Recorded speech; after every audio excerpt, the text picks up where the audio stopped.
Israel is one of the most open societies in the world. Out of a population of 6.3 million, about 1.1 million, 18% of the population, are non-Jews. About 945,000 are Muslims, 130,000 Christians, and roughly 100,000 Druze. Arabs in Israel have equal voting rights. In fact, it's one of the few places in the Middle East where Arab women may vote at all. Arabs, including those who support the PLO, are represented in the Knesset, the Parliament of Israel.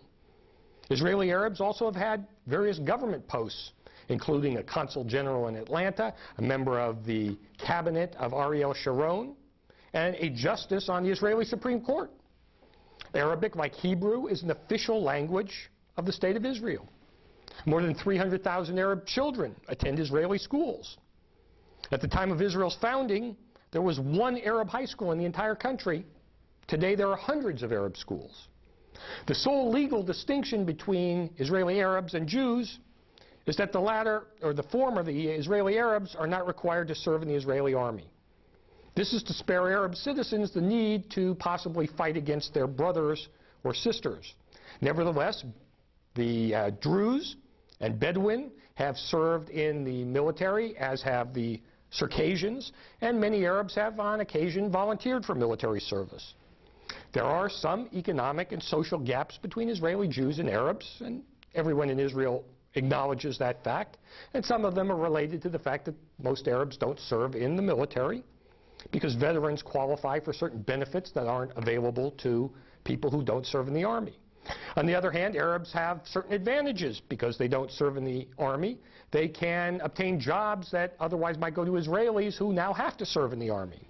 In addition, there are certain industries that have come to be essentially dominated by Arab workers, such as the construction industry and trucking industry. Although Israeli Arabs have occasionally been involved in terrorist activities, they've generally behaved as loyal citizens. During the 1967, 1973, and 1982 wars, none engaged in any acts of sabotage or disloyalty. Sometimes, in fact, Arabs volunteered to take over civilian functions for reservists. And during the outbreak of violence in the territories that began in September 2000, Israeli Arabs, for the first time, really engaged in any kind of widespread violence and protests. Still, overwhelmingly, they've remained loyal citizens of the State of Israel who have gotten along mostly very well with their colleagues. The United States has been independent for more than 225 years and still has not solved all of its social inequities.